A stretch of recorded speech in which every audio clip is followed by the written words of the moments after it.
Hello everyone, welcome to magnet brains. My name is Hemant तुमरे और आज मैं आप लोग के लिए लेके आया हूं बहुत बढ़िया चीज, क्योंकि जहां तक आपको याद है सारे टॉपिक खत्म हो चुके हैं। पूरे चैप्टर 1 के एक एक करके सारे टॉपिक बढ़िया तरीके से मैंने खत्म कर दिए हैं और आई होप सारे टॉपिक आपको मजेदार भी लगे होंगे और हर एक चीज आपको क्लियर भी हुई होगी। अब अगर कोई टॉपिक में दिक्कत जा रही है तो मैं भी उसको बार बार देखता रहता हूं कि आपके कमेंट सेक्शन में कहीं कोई प्रॉब्लम वाला ऐसा कोई कमेंट मुझे मिल जाए, तो वो आप करते रहिए अगर आपको किसी भी टॉपिक में दिक्कत हो रही है तो, है ना? ठीक है। और सारे टॉपिक के जो आंसर्स हैं, जो होमवर्क दे रहा हूं मैं, उसके बीच में उनके आंसर्स भी डालते रहिए। वहां पर आपके पास सारे आंसर्स भी आ चुके हैं कि इसका क्या करेक्ट आंसर होगा, इसका क्या आंसर्स आ गए, लेकिन फिर भी आप अपने एंड पे उसको एक बार सॉल्व जरूर करिए। ये नहीं कि आपको आंसर्स मिल गए, अरे यार आप क्या सॉल्व करना, छोड़ देते हैं, क्या दिक्कत है, सर को क्या ही पता चल रहा है, ऐसा नहीं। आप अपने आप से लॉयल रहिए। मार्क्स लाने लॉयल्टी दिखानी पड़ेगी सर, क्योंकि मार्क्स आपको लेके आने, दिलवाने की गारंटी मेरी है, लेकिन लाना आपको ही पड़ेगा। आपको पढ़ना तो पड़ेगा, सारे क्वेश्चन सॉल्व भी करने पड़ेंगे। इसीलिए क्वेश्चंस के लिए एनसीईआरटी के पूरे जो एक्सरसाइज के क्वेश्चन है एक एक करके हर एक में सॉल्व करवाऊंगा यहां पे, और आपको भी मेरे साथ सॉल्व करना है। आज की क्लास में वही होने वाला है। देख लीजिए क्या है एनसीईआरटी सॉल्यूशंस। मैंने आपको कहा था मैं कुछ भी नहीं छोड़ूंगा, सारे टॉपिक वाइज तो मैंने करवा ही दिया। हर एक टॉपिक को ब्रीफ में जाके कुछ क्वेश्चंस होमवर्क, और आज भी लेके आ गया हूं एनसीईआरटी सॉल्यूशन। देख रहा, पीछे ही नहीं छोड़ूंगा मैं, बस आपको भी पीछे पीछे चलते रहना है। जो जो करवाते जा रहा हूं सब करते जाएंगे, एकदम पीछे पीछे काम हो जाएगा। फिर देखो मार्क्स क्या टका आते हैं। ठीक है, तो बात समझ रहे हैं? तो आज से अपन चालू कर रहे हैं अपना एनसीईआरटी सॉल्यूशंस। एक बात और, हर टॉपिक आपने पढ़ लिया है, हर टॉपिक के क्वेश्चंस लगा लिए, तो डेफिनेटली एनसीईआरटी सॉल्यूशंस में भी उन्हीं टॉपिक के क्वेश्चंस होंगे, तो मुझसे आगे चलेंगे। हर एक स्टूडेंट का हर एक क्वेश्चन जैसे ही मेरे बोर्ड पे आएगा आपका आंसर आना चाहिए, और अगर फिर भी नहीं बनता है तो फिर मैं तो करा ही रहा हूं। और दूसरी सबसे इंपॉर्टेंट बात, अगर कहीं पर किसी क्वेश्चन गलत आता है, कोई प्रॉब्लम आती है, तो मुझसे क्रॉस चेक कर लीजिए आप, लेकिन सॉल्व प्लीज आप मुझसे पहले करेंगे। ठीक है, आप समझ रहे हैं? निवेदन है मेरा आपसे। ठीक है, तो मुझसे पहले सॉल्व करेंगे तो और मजा आएगा, आंसर्स चेक करते हुए चलेंगे और एक एक क्वेश्चंस को एकदम उड़ा देंगे।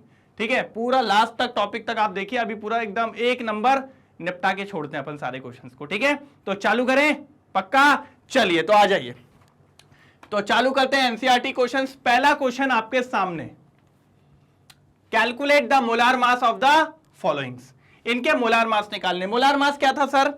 मोलार मास था 1 मोल ऑफ कंपाउंड का, है ना? किसका था? 1 मोल ऑफ कंपाउंड का।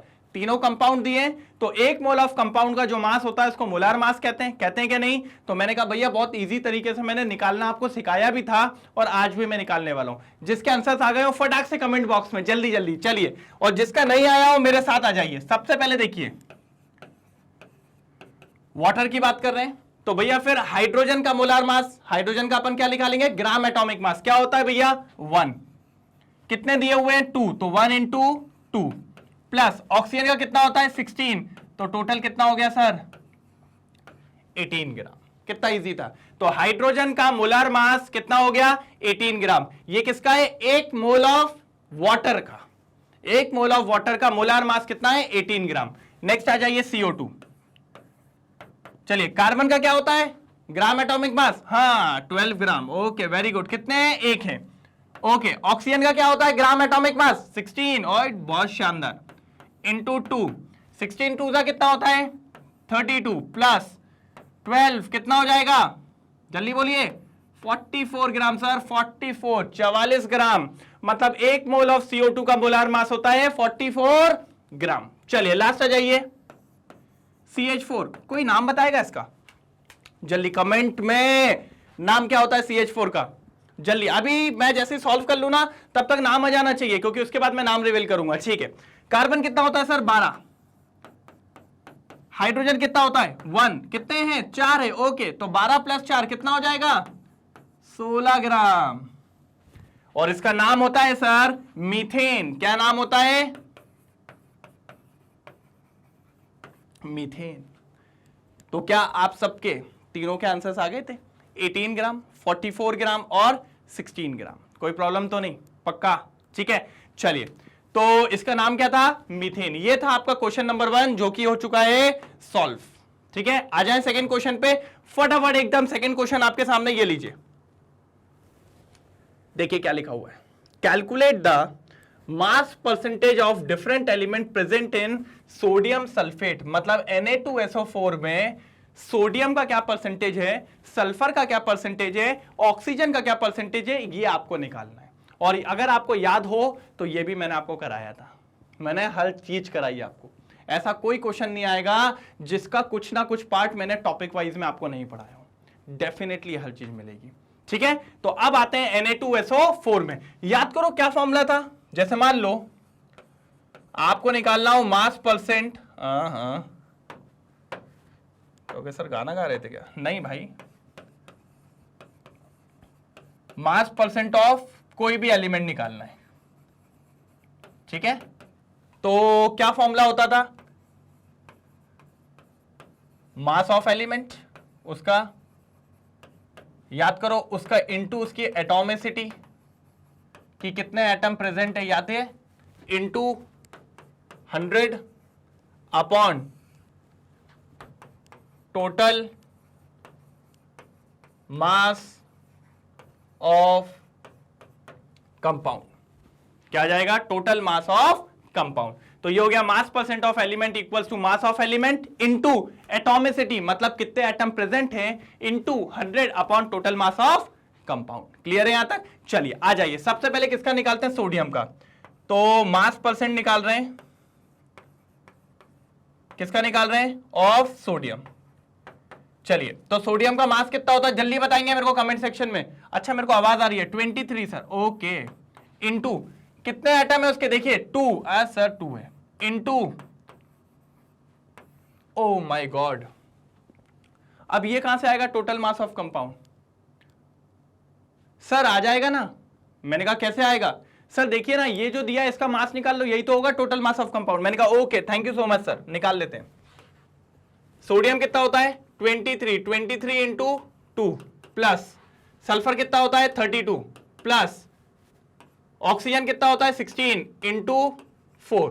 सॉल्व करिए, 23 2 जा कितना हो जाएगा? 46 प्लस 32 प्लस 16 4 जा 64 प्लस करिए 4 और ये हो जाएगा कितना? 10 प्लस 2 12 आएगा, 1 ऊपर, 3 4 4 8 और 6 कितना होता है? 8 और 6 करिए जल्दी, 9 10 11 12 13 14। तो कितना आ गया सर? 142। कितना आया सर? 142। चलिए, मुझसे पहले कर रहे हैं ना आप लोग, सॉल्व करिए जल्दी। कितना आ रहा है फटाफट करेंगे। 2 से कट करते हैं, 71 यही हो रहा है। कितना हो जाएगा? 2300 डिवाइडेड बाय 71। जल्दी बताइए कितना आना चाहिए, ये जल्दी बोलिए। सॉल्व करेंगे, मैं नहीं करूंगा, आप लोग करेंगे। आवाज आनी चाहिए मेरे कानों तक कि सर इसको सॉल्व करके इतना परसेंट आ रहा है। और जब आप इसको सॉल्व करेंगे, मेरे कानों तक आवाज आ रही है 32.4%, लगभग 32.4%। हो सकता है 32.4 के 4 ना हो के 39 हो सकता है, 38 हो सकता है, लेकिन मैंने अप्रोक्सीमेटली क्या ले लिया? 32.4%। क्लियर है? तो ये किसका परसेंटेज आ गया? सोडियम का। किसका आ गया सर? सोडियम का। अगर ऐसे ही आपको निकालना हो, अच्छा किसी और का आया था? किसी और का? अच्छा, कुछ लोग का 32.3 भी आ सकता है। उसने अगर 2 डेसिमल तक करा होगा तो फिर वो लगेगा कि 4 आ जाएगा आपका। ठीक है, तो अच्छा आगे निकालते किसका? परसेंटेज ऑफ सल्फर का निकाल लेते हैं। किसका निकाल लेते हैं? सल्फर। तो अब क्या आएगा? ऊपर सल्फर आएगा। सल्फर का कितना होता है? 32। अच्छा, कितने एटम्स है? एक ही एटम है, तो एटॉमिसिटी क्या हो जाएगी? 1 हो जाएगी, इनटू 100 डिवाइडेड बाय कितना होगा? टोटल मास ऑफ कंपाउंड कितना होता है? 142। बस इसको सॉल्व कर दीजिए। इसको भी सॉल्व करेंगे, ये कितना हो जाएगा? 16 है ना, 16 2 32 और नीचे कितना हो जाएगा? 71। तो ये हो जाएगा 1600 डिवाइडेड बाय 71। इधर कितना था? 2300 डिवाइडेड बाय 71। अब ये कितना हो गया अपना? 1600 डिवाइडेड बाय 71। जब आप इसको भी सॉल्व करेंगे, जल्दी बताइए, कोई और, मैं नहीं लिखेगा, आपकी मर्जी, आपको क्या बताना है, जल्दी। हुआ? ठीक है, अब मैं लिख रहा हूं, ये आएगा 22.5%। कितना आएगा सर? 22.5%। ये आपका आ गया सल्फर का परसेंटेज। मतलब ये था सोडियम इसके अंदर कितने परसेंटेज में अवेलेबल है, 32.4। सल्फर इसके अंदर कितने परसेंटेज में अवेलेबल है, 22.5%।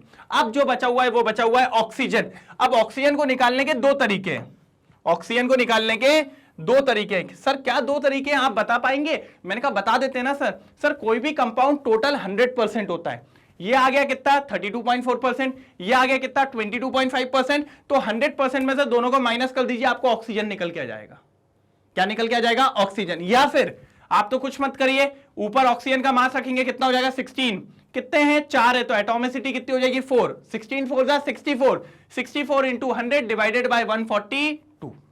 या तो ऐसे कर लो सॉरी, लेकिन मैं तो कैसे करने वाला हूं, जो मैंने अभी बताया, परसेंटेज ऑफ ऑक्सीजन, मैं तो ऐसे ही करूंगा। कैसे, 100 में से इन दोनों को माइनस कर दो। किन दोनों को माइनस कर दो सर, जो अभी हमारा आया था, क्या आया था, 32.4 प्लस क्या था, 22.5। इन दोनों को माइनस कर देंगे। चलो आ जाओ, क्या होने वाला है, तो 100 माइनस, जरा करना कितना हो जाएगा, ये आएगा 0.9। भाई कैलकुलेशन करते रहना, हो सकता है मुझसे कहीं मिस्टेक हो जाए कैलकुलेशन में, तो आप भी थोड़ा सा तैयार रहिए। 224 और ये कितना हो जाएगा, 54.9। कितना हो जाएगा, 54.9। अब 100 में से माइनस करो। देखो अगर ये 54 होता तो फिर आंसर आता 46। कितना आता, 46। लेकिन ये कितना है, 40.9 भी है। कितना है, 0.9 भी है। तो जहां तक मुझे लग रहा है ये आना चाहिए 45.1%। कितना आना चाहिए, 45.1%। और ये आ गया आपका किसका परसेंटेज सर, ऑक्सीजन का परसेंटेज। किसका आ गया सर, ऑक्सीजन का। तो तीनों परसेंटेज मैंने आपके सामने रख दिए। हो सकता है जब आप सॉल्व करेंगे या आपने अभी किया होगा तो एक आध पॉइंट ऊपर नीचे आएगा, इतना बहुत चलता है, कोई दिक्कत की बात नहीं है। क्योंकि एकदम प्रिसाइज अच्छे से अगर आप डिवाइड लगाएंगे तो फिर आपको मिल जाएगा। ठीक है, कोई दिक्कत तो नहीं। तो ये कितनों का मुझसे पहले आंसर आ गया था, चेक करूंगा कमेंट में, सोच लेना, इस पे कोई माफी नहीं है, मुझसे जल्दी आना चाहिए। ठीक है, तो ये था सेकंड क्वेश्चन जिसमें अपन को निकालना था क्या, मास percent of different element present in a sodium sulphate. तो सोडियम का आ गया 32.4, सल्फर का आ गया सर 22.5 और ऑक्सीजन का आ गया 45.1%। क्लियर है यहां तक? चलिए तो आगे बढ़ते हैं, हटाओ इसको। चलिए देखिए, जल्दी देखेंगे, बहुत इंपॉर्टेंट क्वेश्चन है। आपके स्कूल में मास साहब को यही पसंद आता है। अच्छा सर आप मास साहब की बात ले आए, आपने बताया था एक सबसे इंपॉर्टेंट क्वेश्चन होता है, उस क्वेश्चन का नाम होता है इंपेरिकल फॉर्मूला या फिर मॉलिक्यूलर फॉर्मूला। शायद ऐसे ही कुछ पूछा है यहां पर। देखिए क्या पूछा है, determine the empirical formula of an oxide of iron. कोई भी ऑक्साइड हो सकता है आयरन का, उसमें कंटेंट दे दिया 69.9% आयरन दे दिया है और 30.1% आपको क्या दे दिया है, ऑक्सीजन दे दिया। क्या दे दिया है, ऑक्सीजन। और उसने आपसे बोला है इंपेरिकल फॉर्मूला निकाल के बताइए। मैंने कहा अब भी बताता हूं, अब भी करके देता हूं। लेकिन सर इसको तो करने के लिए अपन को एक टेबल लगता है ना, बिना टेबल के तो अपन कर नहीं सकते। मैंने कहा वेरी गुड, आपको याद है कि टेबल लगता है। तो मैंने कहा ठीक है, लीजिए आपका टेबल आपके सामने आ गया ना टेबल। मुझसे पहले करना है जिसको पता है, और ये क्वेश्चन होना चाहिए सबसे, प्लीज। ठीक है, मक्कारी नहीं करेगा कोई, जल्दी एकदम, सबको अपने सोना बाबू की कसम है, जल्दी करेंगे। ठीक है, क्वेश्चन को सॉल्व जल्दी फटाफट। Determine the empirical formula. ठीक है, तो मैंने कहा एलिमेंट पहले कौन आता है, एलिमेंट। कौन कौन से एलिमेंट है आपके पास, आयरन और ऑक्सीजन। ये आयरन और ये ऑक्सीजन। ठीक है, क्या परसेंटेज में दिया हुआ है, 69.9% और यहां कितना दिया है, 30.1%। क्लियर है यहां तक? अच्छा, आयरन का एटॉमिक मास कितना होता है सर, 56 और ऑक्सीजन का एटॉमिक मास कितना होता है, 16। ठीक है, कहोगे सर आपको तो बना बनाया टेबल मिल गया, कितना आसान काम चल रहा है। मैंने कहा तुम लोग भी कर सकते हो, थोड़ा स्पीड बढ़ाओ भाई, मैं तो कितना धीरे धीरे लिख रहा हूं, आप लोग तेज लिखिए। चलो अब आता है मोल। मोल क्या होता है, गिवन वेट अपॉन, क्या होता है मोल का फॉर्मूला, मोल होता है given weight upon atomic weight. यही होता है क्या नहीं होता है? तो सर गिवन वेट क्या है, मैंने कहा यही तो रहा, याद करो जो परसेंट होता था उसी को अपन गिवन वेट मानते थे क्या नहीं मानते थे? इतनी जल्दी भूल गए? अरे नहीं सर, कहां भूले, आपसे आगे चल रहा हूं मैं। मैंने कहा अच्छा ठीक है भाई, देखता हूं मुझसे पहले आता है क्या नहीं। डिवाइड कर दो किससे? एटॉमिक मास, क्या हो जाएगा 56। नीचे वाले को 30.1 डिवाइडेड बाय 16। जल्दी सॉल्व करिए क्या आ रहा है, फटाफट सॉल्व करके आंसर आना चाहिए। आया किसी का? मेरा आ गया है, क्योंकि मेरा आ गया। जब आप इसको डिवाइड लगाएंगे तो यह आएगा आपका कितना आएगा? 1.25। कितना आएगा सर? 1.25। और जब आप नीचे वाले को डिवाइड लगाएंगे तो वो आएगा आपका 1.88। कितना आएगा? 1.88। कोई प्रॉब्लम यहां तक? पक्का? ठीक है, यहां तक करिए, जल्दी करिए, फटाफट करिए, फिर आगे बढ़ते हैं। अब नेक्स्ट क्या होता है सर? रेशियो लेना है मोल का। मोल का क्या लेना है? रेशियो। तो जो भी मोल्स आए उनको लिख दो पहले। तो क्या मोल्स आए सर? सर इसके आए थे 1.25। इसके कितने आए सर? 1.88। अगर आपको याद हो तो मैंने आपको बताया था जो सबसे छोटे मोल्स होते हैं उससे डिवाइड लगाना है। छोटे कौन है दोनों में से? ये छोटा है। अरे यार ये छोटा है, तो 1.25 और नीचे भी क्या हो जाएगा? 1.25। ये तो गया, कितना आ गया? 1। ये जाएगा कितने में? 1.5। ओ माय गॉड, रेशियो तो होल नंबर आया नहीं, रेशियो तो आ गया किसमें? फ्रैक्शन में। अब क्या करें? तो सर कोई ऐसे नंबर से इंटू करो कि ये होल नंबर में कन्वर्ट हो जाए। मैंने कहा अच्छा ऐसा कुछ करते हैं? हाँ सर बिल्कुल करते थे हम। तो क्या इसको 2 से इंटू कर दूं? हाँ सर 2 से कर दीजिए, क्योंकि 1 से इंटू करने में तो 1.5 ही होगा, 2 से इंटू करने में ये कितना हो जाएगा? 3। बन गया सर होल नंबर। सर लेकिन ऊपर भी तो करो, हमारा मैथ्स का रूल बोलता है जो नीचे वाले के साथ घटेगा वही ऊपर वाले के साथ घटेगा, इसी को तो कर्मा कहते हैं। ठीक है, तो 1 इंटू 2 क्या हो जाएगा? 2 हो गया। तो आयरन कितने हो गए? 2 हो गए। ऑक्सीजन कितने हो गए? 3 हो गए। बहुत शानदार सर, मतलब आयरन और ऑक्सीजन का रेशियो है जो वो कितना आ गया? 2:3। मतलब आयरन हो गया 2 टाइम्स, ऑक्सीजन हो गया 3 टाइम्स, तो आपकी ऑक्साइड आ गई Fe2O3। अब बताओ किस किस का आ गया था? जल्दी बोलो किस किस का आया था? सबका? पक्का? कंफर्म? चेक करेगा मैं, सोच लेना। कसम दी है मैंने सबको, ठीक है, सबको कसम दी है। चलिए फटाफट इसको नोट डाउन करिए, फिर अगले क्वेश्चन पे आते हैं, क्वेश्चन नंबर 4। जल्दी करिए। चलिए तो नोट डाउन हो चुका है। चलिए तो नेक्स्ट क्वेश्चन पे मिले, क्वेश्चन नंबर 4। क्लियर है यहां तक? चलिए आ जाइए, मुझसे पहले करना है। चलिए क्वेश्चन नंबर 4 आ गया। देखिए सर बहुत मजेदार क्वेश्चन है, रिसेंट वीडियोस देख के आए अपन इसके। स्टेशियोमेट्रिक कैलकुलेशंस या लिमिटिंग रिएजेंट उसी पे बेस्ड है। जो मोल मोल खेलते थे ना, आज आने वाला है फिर से मोल। आ जाइए, क्या है? Calculate the amount of carbon dioxide that could be produce when. कौन कौन हो रहा है? 1 mole of carbon is burn in air. मतलब सर ये बात कंफर्म हो गई, मैंने आपको तब भी पढ़ाई थी कि कार्बन की रिएक्शन, ये पेन बार बार चेंज हो जाता है यार, चलो कोई नहीं, वापस अपन भी चेंज कर सकते हैं। कार्बन की रिएक्शन किससे करवाएं? जब अपन ऑक्सीजन से, तब जाके आपको कौन सी गैस मिलती है? CO2 gas. कौन सी गैस मिलती है? CO2। इन तीनों क्वेश्चन के अंदर यही वाली इक्वेशन चलने वाली है। कौन सी वाली? यही वाली। क्लियर है यहां तक बात? पक्का? चलो मैंने कहा बैलेंस कर लो। सर बैलेंस तो है ऑलरेडी, मतलब ये भी 1, ये भी 1, ये भी 1, मतलब 1 mole of carbon, 1 mole of oxygen, और यहां पे 1 मोल ऑफ कार्बन डाइऑक्साइड। मतलब जब 1 मोल कार्बन 1 मोल ऑक्सीजन के साथ रिएक्ट करता है तो 1 मोल ऑफ CO2 बनाता है। कितना बनाता है सर? 1 mole of CO2। मुझसे पहले सॉल्व कर रहे हो ना? पक्का? ठीक है, आ जाओ। पहला क्वेश्चन क्या बोल रहा है? 1 mole of carbon is burn in air. मतलब ऑक्सीजन में कितने मोल ऑफ कार्बन बर्न कर रहे हैं? 1 मोल। तो कितनी कार्बन डाइऑक्साइड प्रोड्यूस होगी? तो मैंने कहा भैया किस किस का रेशियो लेना है? कार्बन का रेशियो लेना है, और किसका लेना है? CO2 का। यही बोल रहा है ना? ठीक है, क्या रेशियो आ रहा है दोनों का? 1:1। बस खत्म बात। मतलब 1 मोल ऑफ कार्बन को जब आप क्या करोगे? जलाओगे, तो 1 मोल ऑफ CO2 प्रोड्यूस होगा। क्वेश्चन में कितने मोल पूछा है उसने? 1 मोल ऑफ कार्बन ही पूछा है, तो कंफर्म है पहले वाले का आंसर आ गया कि 1 मोल ऑफ CO2 प्रोड्यूस होगा। कितना प्रोड्यूस होगा sir? 1 mole of CO2। Clear है? ये तो बहुत इजी क्वेश्चन था, है ना? पक्का? सेकंड क्वेश्चन पे आते हैं, जरा करिए सेकंड क्वेश्चन फटाफट, जल्दी करेंगे। पहला क्वेश्चन किस किस का आ गया था? सबका। चलिए सेकंड क्वेश्चन पे आ जाइए। सेकंड क्वेश्चन क्या कह रहा है?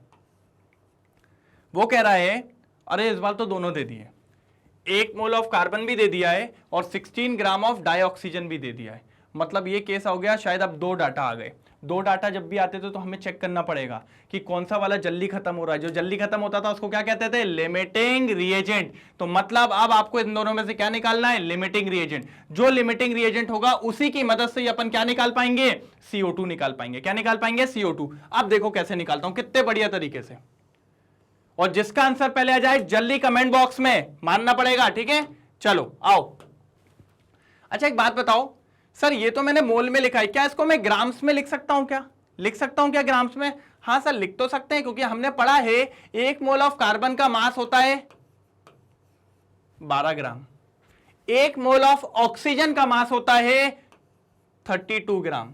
किसी को कंफ्यूजन नहीं होना कि इधर 16 क्यों नहीं आया, क्योंकि अगर सिंगल ऑक्सीजन होता तो 16 आता। ये ऑक्सीजन गैस है, ऑक्सीजन गैस में डायटोमिक होता है, मतलब 2 ऑक्सीजन के एटम होते हैं, एक ऑक्सीजन का एटम और एक और, तो इसलिए अपन ने क्या ले लिया? 32। और जब 1 मोल ऑफ CO2 का मास निकालूंगा, अभी क्वेश्चन नंबर 1 में ही निकाला था, कितना आया था? 44 ग्राम। ये मैंने मास के फॉर्म में लिख ली, ये मैंने मोल के फॉर्म में लिख ली। अब बताओ क्या क्वेश्चन है। उसने बोला sir 1 mole of carbon is burn in 16 gram of dioxygen. कितना? 16 ग्राम ऑफ डाइऑक्सीजन। मतलब कार्बन और ऑक्सीजन का पहले रेशियो ले लो, तो ये कार्बन और ये ऑक्सीजन, यही है। क्या रेशियो आ रहा है जरा देखो। 1 मोल ऑफ कार्बन को बर्न होने के लिए, क्या होने के लिए? बर्न होने के लिए कितनी ऑक्सीजन लगती है? 1 मोल ऑफ ऑक्सीजन लगती है। कितनी लगती है? 1 mole of oxygen. 1 mole of carbon को अगर मैं मास में लिखूं तो क्या हो जाएगा? 12 ग्राम ऑफ कार्बन को जलने के लिए कितनी ऑक्सीजन लगती है सर? 32 ग्राम ऑफ ऑक्सीजन लगती है। कितनी लगती है? 32 ग्राम ऑफ ऑक्सीजन। मतलब अगर 12 ग्राम ऑफ कार्बन आपके पास है और उसको जलाना है तो कितनी ऑक्सीजन लगेगी सर? 32 ग्राम ऑक्सीजन लगेगी। कितनी ग्राम लगेगी? 32 ग्राम। अब इधर पे आओ, आपके पास कितना है? 1 मोल ऑफ कार्बन है। 1 मोल ऑफ कार्बन मतलब 12 ग्राम कार्बन है, और आपके पास ऑक्सीजन कितनी है? 16 ग्राम। और 12 ग्राम के लिए लगती कितनी है? 32 ग्राम। मतलब अगर 12 ग्राम कार्बन को पूरा जलना है तो कितनी ऑक्सीजन चाहिए? 32 ग्राम चाहिए।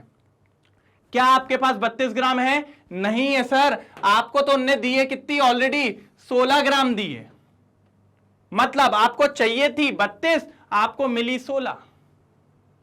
मतलब कार्बन तो पूरा नहीं जल पाएगा, क्योंकि कार्बन को पूरा जलने के लिए कितनी चाहिए? 32 चाहिए। उसने दी कितनी है? 16 है। मतलब सबसे जल्दी कौन खत्म हो जाएगा? ऑक्सीजन। और अगर ऑक्सीजन जल्दी खत्म हो गया, दैट मीन्स इस केस में लिमिटिंग रिएजेंट कौन है? ऑक्सीजन। मतलब जो हमारा LR है वो कौन हो गया? ऑक्सीजन हो गया। और हमें यही चाहिए था, क्योंकि अब इस क्वेश्चन में जो CO2 को फाइंड आउट करेंगे किसकी मदद से करेंगे? ऑक्सीजन की मदद से। सर ऑक्सीजन की मदद से क्यों? क्योंकि ऑक्सीजन इज लिमिटिंग रिएजेंट, और LR की मदद से ही क्वेश्चन सॉल्व होता है। बात समझ में आ रही है? क्लियर है? ये सब चीज मैंने वहां भी बताई थी। चलो तो अब किस किस का मोल लेने वाले? ऑक्सीजन का और CO2 का। तो ऑक्सीजन के मोल्स और CO2 के मोल्स यही होते हैं क्या नहीं होते? अच्छा, ऑक्सीजन का मास कितना है? 32 ग्राम। मतलब 32 ग्राम ऑफ ऑक्सीजन लगती है, तब जाके 44 ग्राम ऑफ CO2 प्रोड्यूस होती है। कितनी CO2 प्रोड्यूस होती है? 44 ग्राम। अच्छा, आपको कितने में निकालना है? 16 ग्राम में। तो भैया इधर ले जाइए, तो क्या हो जाएगा? 44 डिवाइडेड बाय, ये क्या आ जाएगा? 32 इंटू 16। आप 16 से कट करोगे तो कितना हो जाएगा? 2, और 2 से कट करोगे तो 22। मतलब 22 ग्राम ऑफ CO2 प्रोड्यूस होगी। कितनी प्रोड्यूस होगी sir? 22 gram of CO2 produce होगी।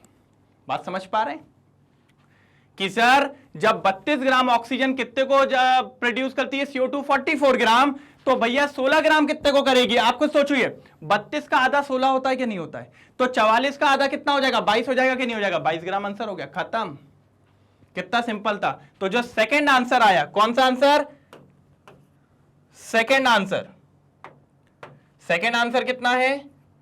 22 ग्राम ऑफ CO2। पहला आंसर था 1 mole of CO2, second answer क्या था? 22 ग्राम ऑफ CO2। इतना क्लियर है? मुझसे पहले आया था क्या किसी का? मैं चेक करूंगा, और मैंने तो कसम भी दी है। कौन सी कसम दी है? किसकी कसम दी है ये बताओ पहले? बाबू सोना की।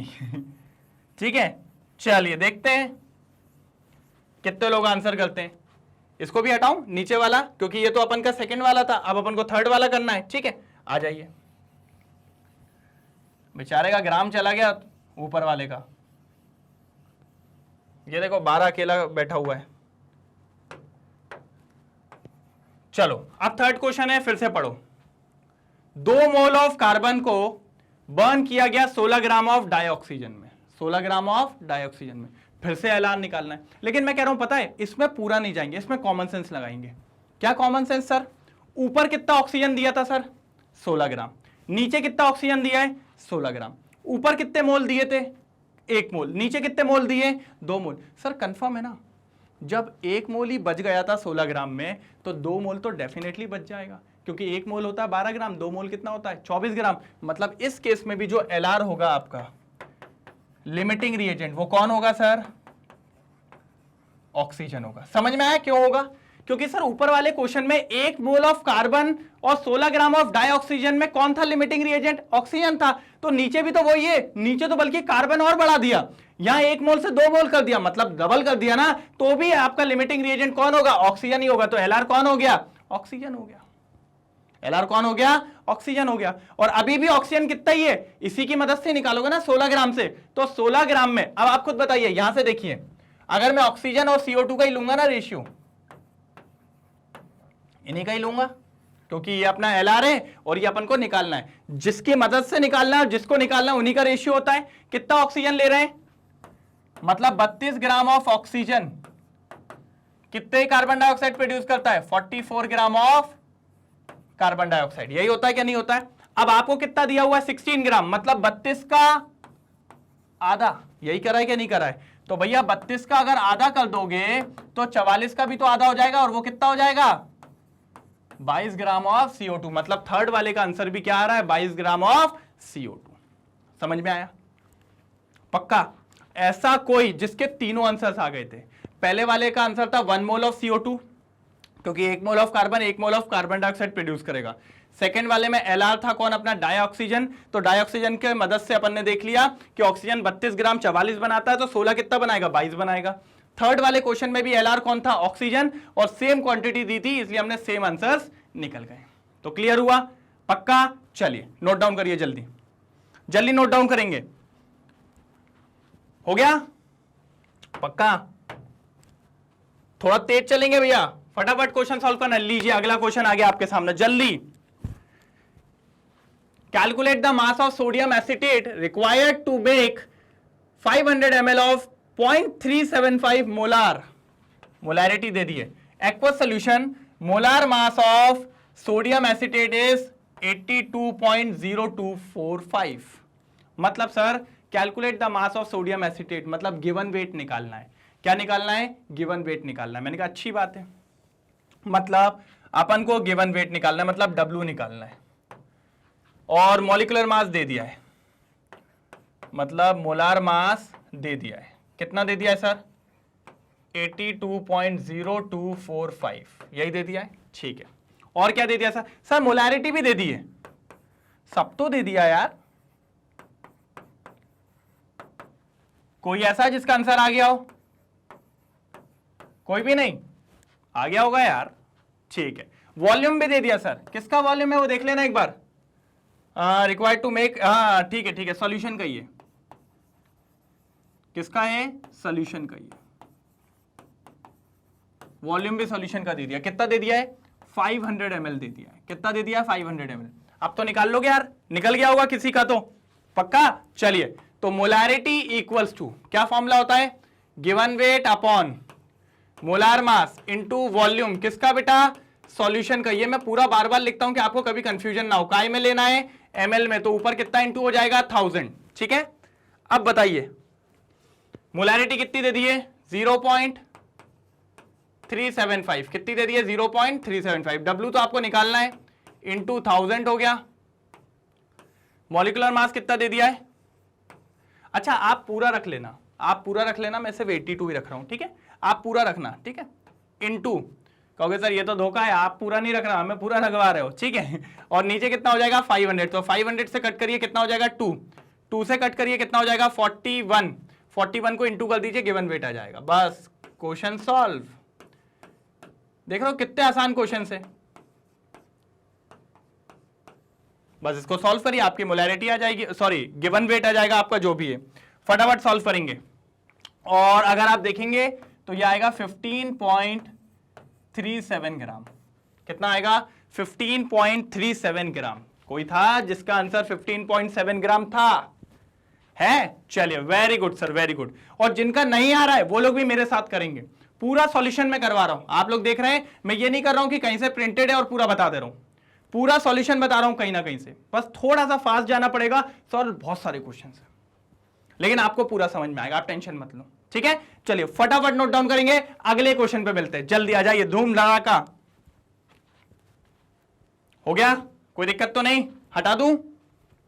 पक्का ना? ठीक है। 15.37 तो बिल्कुल सिंपल क्वेश्चन था, गिवन वेट मांगा था, गिवन वेट निकाल के दे दिया। मैंने कहा ना लल्लू से क्वेश्चन लगेंगे आपको, कोई ऐसा नहीं होगा जो आपको बहुत खतरनाक सा क्वेश्चन लगने वाला है। ये लीजिए अगला क्वेश्चन।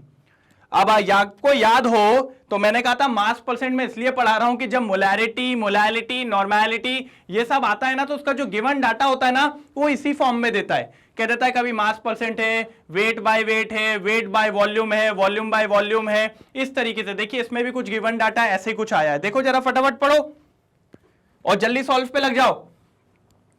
क्या है? Calculate the concentration of nitric acid in moles per litre. देखिए क्या लिखा हुआ है, moles per litre. Moles per litre मतलब क्या निकालना है, क्या निकालना है, क्या निकालना है? मोलैरिटी निकालना है सर। मतलब क्वेश्चन में मोलैरिटी को फाइंड आउट करना पड़ेगा। कर लेंगे ना। In a sample which has a density लो, ओ भगवान, डेंसिटी भी दे दी है, ठीक है। And the mass percent of nitric acid it's being 69%। Mass percent दे दिया, किसका दे दिया है? नाइट्रिक एसिड का। तो याद करो जब भी मास परसेंट आता था तो एक बात आ जाती थी कि सॉल्यूशन फिक्स हो जाएगा। और कितना हो जाएगा सॉल्यूशन? 100 ग्राम। क्योंकि जब ये फिक्स होगा तभी जाके नाइट्रिक एसिड कितना हो जाएगा, मतलब मास ऑफ नाइट्रिक एसिड मतलब HNO3, और ये भी कौन सा मास? Given mass. अगर इसको 100 ग्राम लोगे, इसका 69%, मतलब कंफर्म हो गया कि आपका नाइट्रिक एसिड का गिवन वेट कितना हो गया? 69 ग्राम। कितना हो गया सर? 69। अब आ जाइए आगे। तो अपन को मोलार मास की जरूरत पड़ेगी अगर आपको याद हो तो, है ना। तो मोलार मास ऑफ HNO3 निकाल लेते हैं। किसी को पता हो तो जरा लिख दीजिए ग्रुप पे, कमेंट में लिख दीजिए फटाफट। HNO3 नाइट्रोजन होता है कितना? 14। 14 प्लस 1 कितना हो जाएगा? 15। और ऑक्सीजन 16। 16 3 जा 48। 8 और 5 कितना होता है? जल्दी बता दो सर। 13। एक ऊपर 4 और एक 5 और एक 6, मतलब कितना आ गया? 63 ग्राम। कोई दिक्कत? सर अगर आपको मैं मोलैरिटी के फॉर्मूले की बात करूं तो मोलैरिटी का फॉर्मूला हमने लोग ने पढ़ाया था, आपने हम लोगों को, और वो था molarity equals to given weight upon molecular weight into volume. किसका वॉल्यूम सर? सॉल्यूशन का वॉल्यूम। मैंने कहा वेरी गुड। और किस में होना चाहिए था? ml में होना चाहिए था, इनटू 1000 करना होता है। तो मैंने कहा सर ठीक है, यही फॉर्मूला पढ़ाया था मैंने आप लोग को, लेकिन सर एक दिक्कत है इसमें। मैंने कहा क्या दिक्कत है? तो सर देखिए अगर आप ध्यान से, तो यहां पर वॉल्यूम, जो सोल्यूशन का वॉल्यूम है हमारे पास, वो ग्राम में दिया है और क्वेश्चन में हमें ml में चाहिए। मैंने कहा हाँ ये तो दिक्कत है। तो उसके लिए एक चीज और दी, अगर आप ध्यान से देखो तो डेंसिटी दी है। डेंसिटी होता है मास अपॉन वॉल्यूम। मास आपको दे दिया है, वॉल्यूम निकाल लो। डेंसिटी कितनी दी है? देखो जरा फटाक से, वॉल्यूम निकालना है ना आपको, तो वॉल्यूम ऑफ सोल्यूशन कितना हो जाएगा? मास कितना दिया है? 100 डिवाइडेड बाय 1.41, ये आ गया आपका वॉल्यूम। क्या आ गया आपका? वॉल्यूम। अच्छा सर ये वॉल्यूम किस में आया? लीटर में आया, मिलीलीटर में? मैंने कहा डेंसिटी के पास जाओ, क्या लिखा है? ml लिखा है, तो ये आ गया ml में। काय में आ गया? ml में। अब रख दो। चलो गिवन वेट कितना दिया है सर? 69 इंटू 1000। अच्छा मॉलिक्यूलर वेट कितना दिया है सर अभी निकाला था 63 इंटू वॉल्यूम कितना दिया सर? अभी तो आपने निकाला 100 अपॉन 1.41। नीचे आना था, मैं ऊपर ही लिख देता हूं, बात एक ही है। ये पॉइंट है 1.41। अब इससे देखें तो आप ये 10 टाइम्स में गया, ठीक है। कितने टाइम्स में गया? 10 टाइम्स में। तो आप क्या बचेगा? ध्यान से देखो, 69 इंटू 14.1 अपॉन 63। बस इसको अगर आप सॉल्व करेंगे आपकी मोलैरिटी फट से आ जाएगी, एकदम खतरनाक तरीके से, एकदम खतरनाक तरीके से। कोई टफ नहीं था इसके अंदर बिल्कुल भी। सॉल्व किया, किसी का आया? मेरा आया। कितना आया? जब आप इसको पूरा सॉल्व करेंगे 15.44। यूनिट बताएगा कोई? यूनिट? हाँ सर यूनिट पढ़ाई थी ना, मोल्स पर लीटर। मैंने कहा कोई और? हाँ सर मोलैरिटी का मोलार भी लिख सकते हैं, कैपिटल एम भी लिख सकते हैं, कुछ भी लिख सकते हैं सर, कैसे भी कर दें कुछ भी हो जाएगा। पक्का? तो ये क्वेश्चन सॉल्व। इसमें बस एक क्या था कि भैया आपको मास परसेंट यूज करना आना चाहिए। दूसरी बात सॉल्यूशन का ये जो था ये काय में था? ये मास ऑफ सॉल्यूशन था। मास ऑफ सॉल्यूशन दिया था कितना? 100 ग्राम, जिसको हमने वॉल्यूम में कन्वर्ट कर लिया था। फटाफट नोट डाउन करेंगे, अगले क्वेश्चन पे मिलेंगे। चलिए तो स्क्रीनशॉट हो गया होगा आप लोगों का, ठीक है? तो बढ़े आगे, क्वेश्चन नंबर 7। चलिए फटाफट चालू करने वाले हैं सब लोग, देखिए आ जाइए। चलिए क्या आ गया sir? How much copper can be obtain from 100 gram of copper sulphate. जल्दी जल्दी सॉल्व करेंगे जिसको समझ में आ गया। कहना यह चाह रहा है कि सर कॉपर सल्फेट आपको दे दिया 100 ग्राम, मतलब 100 ग्राम ऑफ कॉपर सल्फेट में कितना कॉपर पाया जाएगा, ये क्वेश्चन की डिमांड है। हमने कहा ठीक है सर निकाल देंगे, बहुत इजी सा क्वेश्चन है, क्योंकि हमें इसके बारे में कुछ और चीज पता है। मैंने कहा क्या? अगर एक मॉलिक्यूल कॉपर सल्फेट का आपके पास है, क्या है आपके पास? एक मॉलिक्यूल कॉपर सल्फेट का, तो आप देखिए उसमें एक कॉपर का एटम है, एक सल्फर का एटम है और 4 ऑक्सीजन के एटम है कि नहीं? मतलब कॉपर के कितने एटम है? एक एटम ऑफ कॉपर है इसमें। बात समझ पा रहे हैं? मतलब एक मॉलिक्यूल ऑफ कॉपर सल्फेट में एक एटम ऑफ कॉपर होते हैं। अगर 2 मॉलिक्यूल होंगे तो कितने एटम होंगे? 2 एटम होंगे। 3 मॉलिक्यूल होंगे तो कितने होंगे? 3 एटम होंगे। अगर 1 मोल ऑफ कॉपर सल्फेट है आपके पास, तो उसके अंदर कितने एटम होंगे आपके पास कॉपर के? तो भैया वो होंगे आपके पास 1 मोल ऑफ कॉपर। होंगे क्या नहीं होंगे? इतनी बात क्लियर हुई? मतलब 1 मोल ऑफ कॉपर सल्फेट के अंदर 1 मोल ऑफ कॉपर होगा कि नहीं होगा? तो बस इसी लाइन को यूज करना है अपन को, यही लाइन बस खत्म हो जाएगी। तो आ जाइए यहां पर, क्या है अपने पास? 1 mole of copper sulphate contain कितना कॉपर? 1 mole of copper. कितना सर? 1 mole of copper. और अपन जानते हैं 1 मोल ऑफ कॉपर सल्फेट का मास क्या होगा? उसका मॉलिक्यूलर मास निकालिए, उसका मॉलिक्यूलर मास जल्दी आ जाइए। कॉपर सल्फेट का मास कितना होगा? कॉपर कितना होता है? 63.5 प्लस सल्फर कितना होता है? 32 प्लस ऑक्सीजन 16 4 64 प्लस करिए सर, 4 2 6 और 3 9। मुझसे पहले करेंगे 6 3 9 और 6 9 6 कितना होता है? ये आ गया उसका मॉलिक्यूलर मास, मतलब 159.5 gram of copper sulphate contain कितना copper? 1 mole of copper. 1 mole of copper मतलब उसका मॉलिक्यूलर मास कितना होता है? 63.5 ग्राम ऑफ कॉपर। मतलब 160, इसको लगभग 160 मान लो, 160 ग्राम ऑफ कॉपर सल्फेट के अंदर कितना कॉपर पाया जाता है? 63.5। तो सर 1 ग्राम में कितना पाया जाएगा? 1 ग्राम ऑफ कॉपर सल्फेट में कितना होगा? बहुत सिंपल है सर, 63.5 डिवाइडेड बाय कितना हो जाएगा? 159.5 ग्राम ऑफ कॉपर। और मुझे कितने में चाहिए सर? आपको कितने में पूछा? 100 ग्राम में। तो अब 100 में कितना होगा? इंटू 100 कर दीजिए। तो इंटू 100 का मतलब यहां पर मैं डायरेक्ट लिख दे रहा हूं, एक लाइन को खा जाता हूं, ठीक है? फिर आप अगली लाइन लिखते हैं 100 ग्राम ऑफ कॉपर, तो मैंने सीधा यहां 100 लिखा, तो यहां पे भी कितना हो जाएगा? Into 100 gram of copper. बस आप इसको सॉल्व कर लीजिएगा, आपका आंसर आ जाएगा। और ये आंसर लगभग आपको मिल सकता है मेरे हिसाब से 39.8 ग्राम ऑफ कॉपर। कितना मिलेगा? 39.8 ग्राम ऑफ कॉपर। मतलब 100 ग्राम ऑफ कॉपर सल्फेट में कॉपर कितना पाया जाएगा? 39.8 ग्राम, लगभग 40 ग्राम कॉपर मिलेगा। मतलब 100 ग्राम कॉपर सल्फेट में 40 ग्राम आपको कॉपर मिल जाएगा। कोई दिक्कत? कितना इजी क्वेश्चन था, एकदम फुद्दू सा क्वेश्चन था जो अपन के सामने आ गया था। ठीक है, तो फटाफट इसका स्क्रीनशॉट लेंगे, सटासट आगे बढ़ेंगे जल्दी।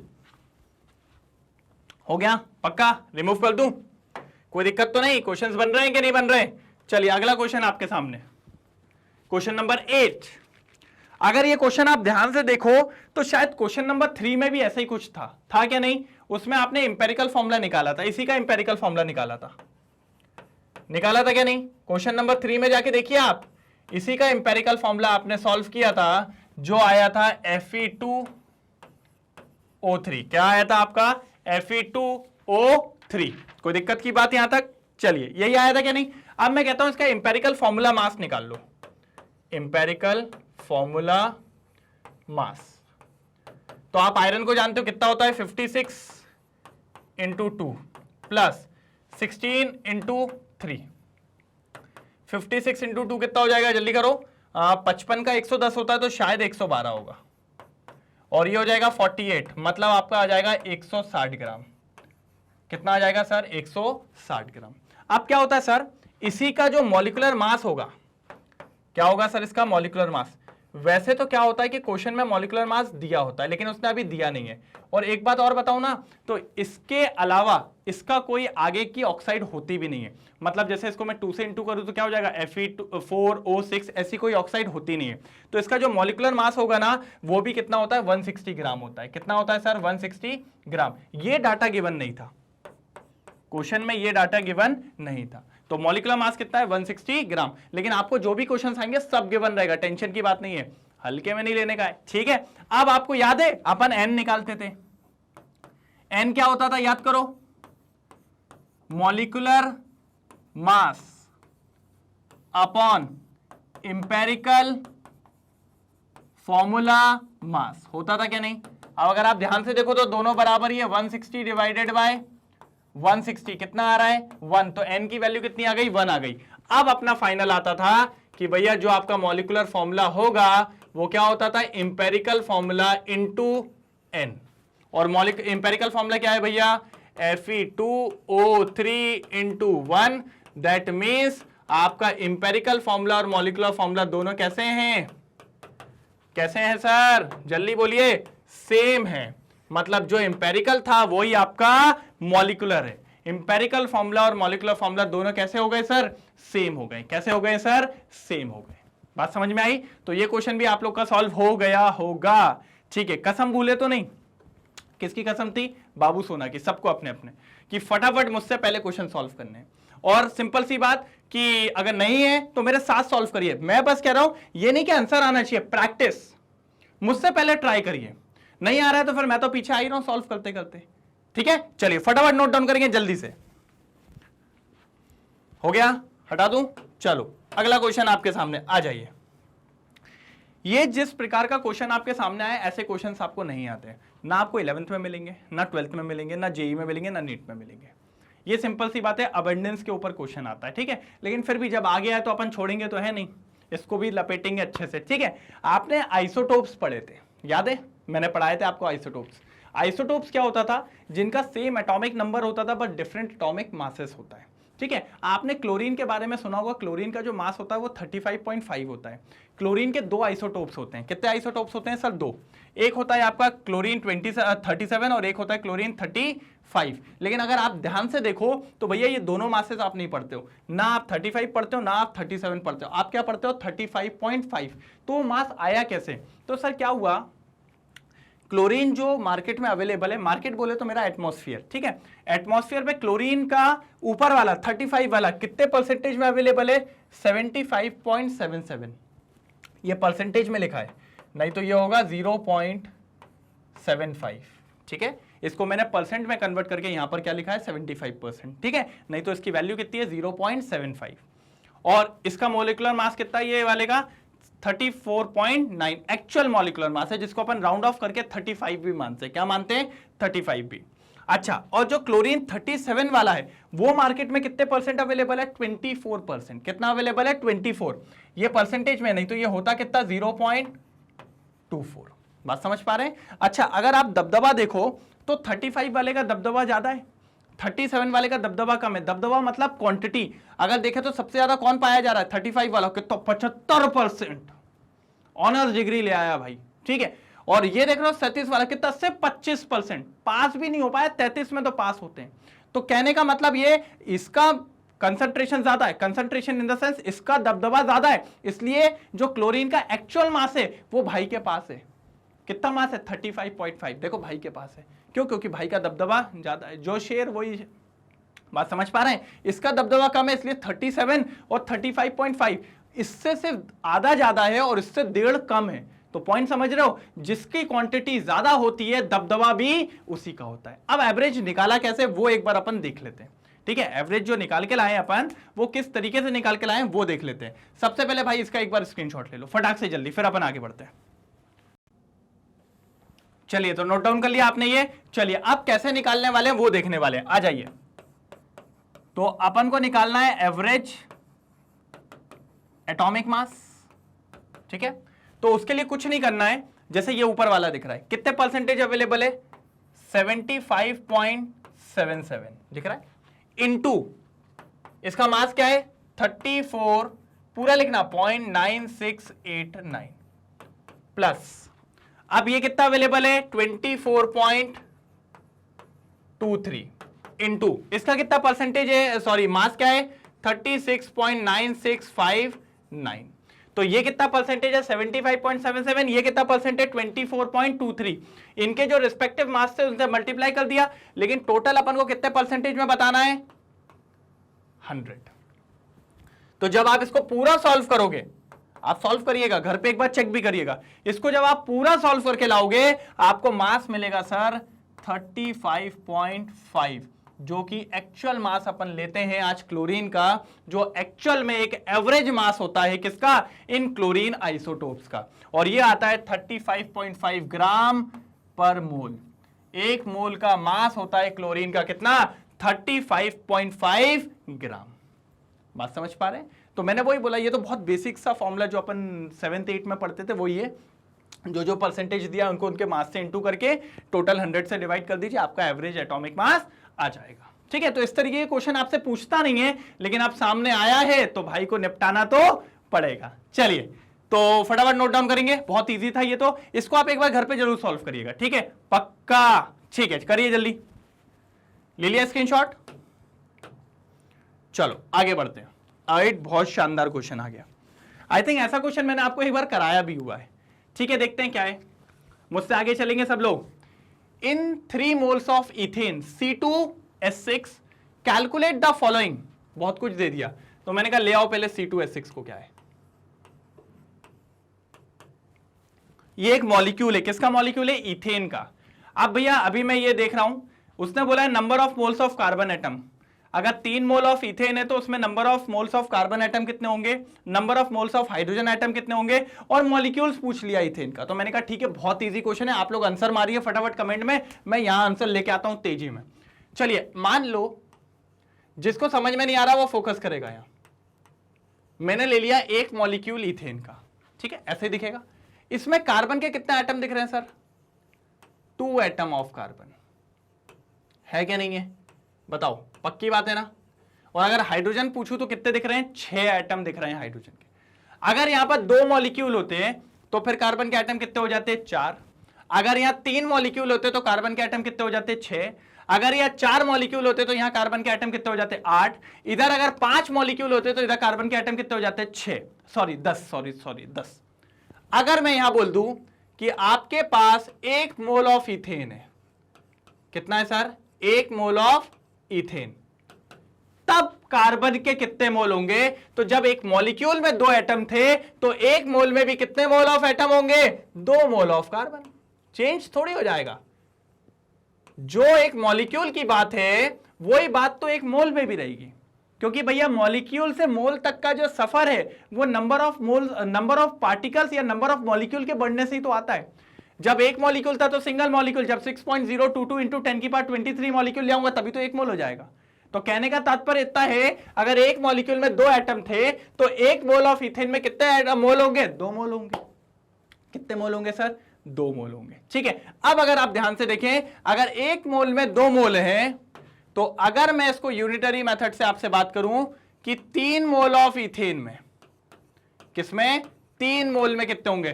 तो भैया 1 में 2 होते हैं तो 3 में कितने हो जाएंगे सर?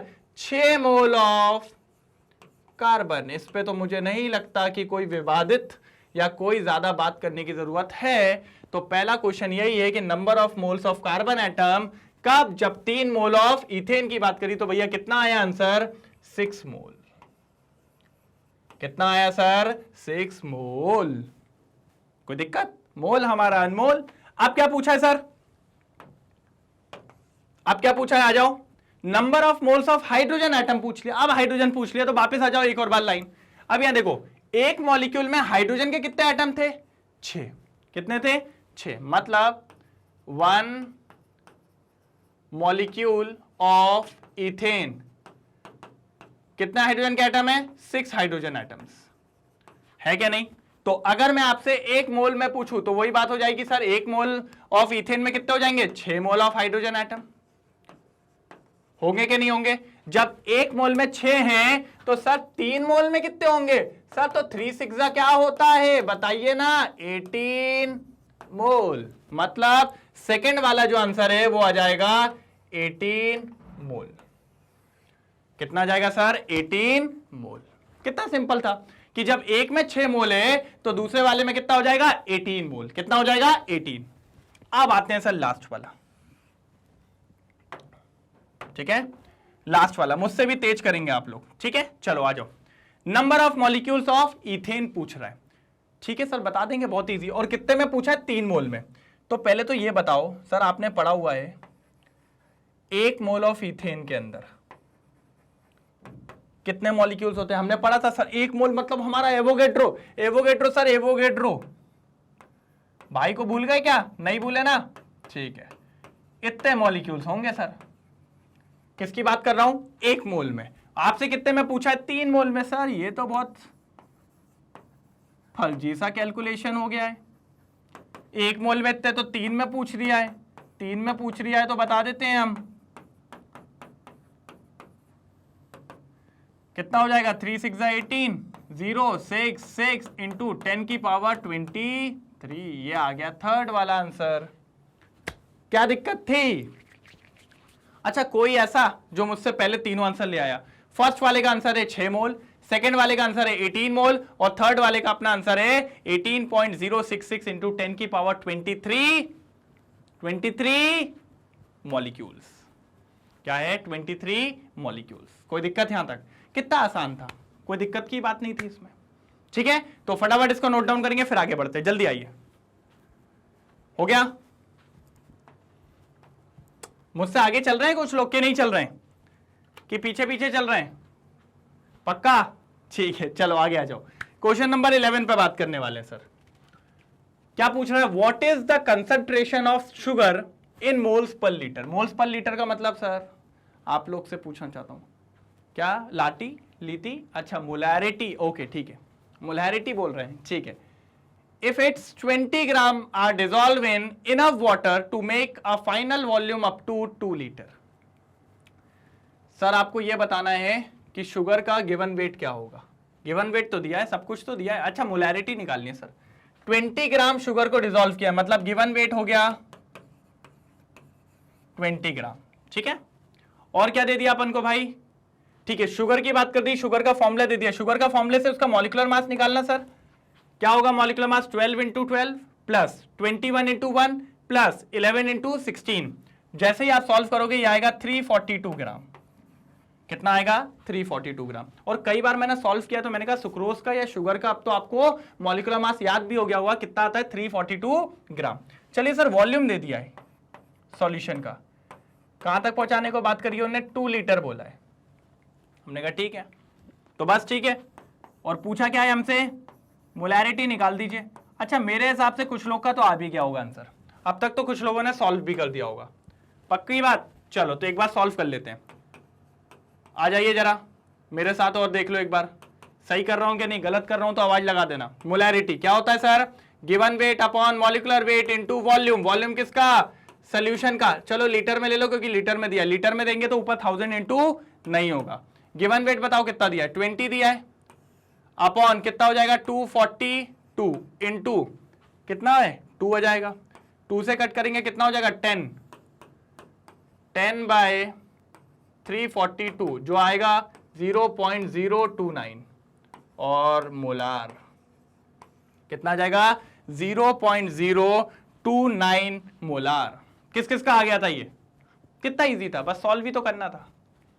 10/342 को सॉल्व करेंगे लगभग इतना मिलेगा 0.029 मोलार। कोई दिक्कत तो नहीं? पक्का? चलिए नोट डाउन करिए, फिर अगले क्वेश्चन पे मिलते हैं बहुत तेजी में। चलिए जल्दी आइए, चलिए नोट डाउन हो गया, कोई दिक्कत तो नहीं? चलिए तो इसको हटा देते हैं अपन, नेक्स्ट क्वेश्चन पे बात करनी है। चलिए तो अब अपन देखने वाले हैं नेक्स्ट क्वेश्चन।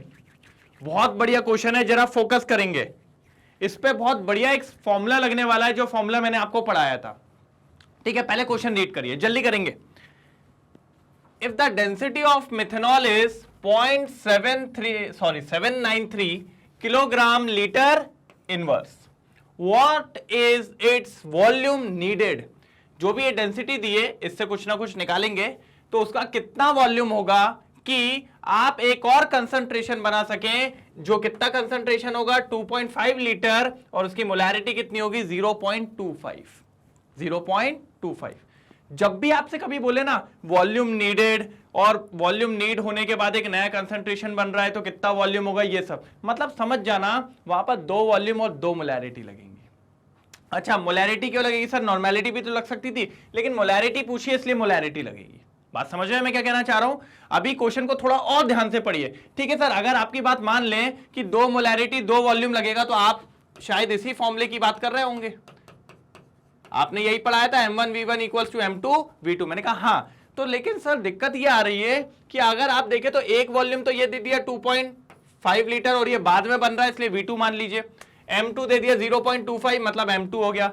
अब सर दिक्कत ये है हमें कि ये दोनों अननोन है, M1B और V1B, जिसमें उसने what is its volume needed, मतलब V1 की तो डिमांड मांग ली है, लेकिन M1 का क्या करेंगे सर? M1 कहां से लाएंगे? मैंने कहा ले आएंगे ना सर, क्यों डर रहे हो, अब भी उठा लाएंगे, जाएगा कहां? ठीक है, तो पॉइंट समझिए पहले कि उसने बोला if the density of methanol is इतना इतना, व्हाट इज इट्स वॉल्यूम, उसका वॉल्यूम कितना होगा, कितना लगेगा कि हम 2.5 लीटर बना सकें 0.25 मोलार सॉल्यूशन को। तो ये तो आ गया हमारा M2V2, M1 ढूंढना है और V1 निकालना है। बात समझ पा रहे हैं? अब जरा आओ देखो कितना बढ़िया तरीके से निकालने वाले। मैंने कहा डेंसिटी दी है आपको, क्या दी है बेटा? डेंसिटी ऑफ मिथेनॉल दी हुई है। ठीक है, अगर ध्यान से देखें डेंसिटी ऑफ मिथेनॉल का तो क्या है? 0.793 किलोग्राम लीटर इनवर्स है क्या नहीं है? मैंने कहा इस किलोग्राम को पहले ग्राम में कर लो। किस में कर लो? ग्राम में। तो सर हम जानते हैं किलोग्राम को ग्राम में करेंगे तो 1000 से इंटू करेंगे, that mean 793 gram litre inverse. यही होगा कि नहीं होगा? मैंने कहा ओके। अब इस लाइन का मतलब समझना सर, डेंसिटी क्या होता है? Mass upon volume. तो मास कितना बता रहा है? मतलब 793 ग्राम मिथेनॉल है, किसमें? 1 लीटर ऑफ सोल्यूशन में। बात समझिए इस लाइन का मतलब, इंपॉर्टेंट है ये लाइन का मतलब। सर डेंसिटी ऑफ मिथेनॉल कितना हो गया अपना? 793 ग्राम पर लीटर। तो कहने का तात्पर्य इतना सा है बस मेरा कि 793 ग्राम, मतलब इस लाइन का जो मतलब है वो क्या है? 793 ग्राम ऑफ मिथेनॉल है इन 1 लीटर ऑफ सोल्यूशन। बात समझ पा रहे हैं मैं क्या कहना चाह रहा हूं? अब इसी लाइन का मैं यूज करूंगा।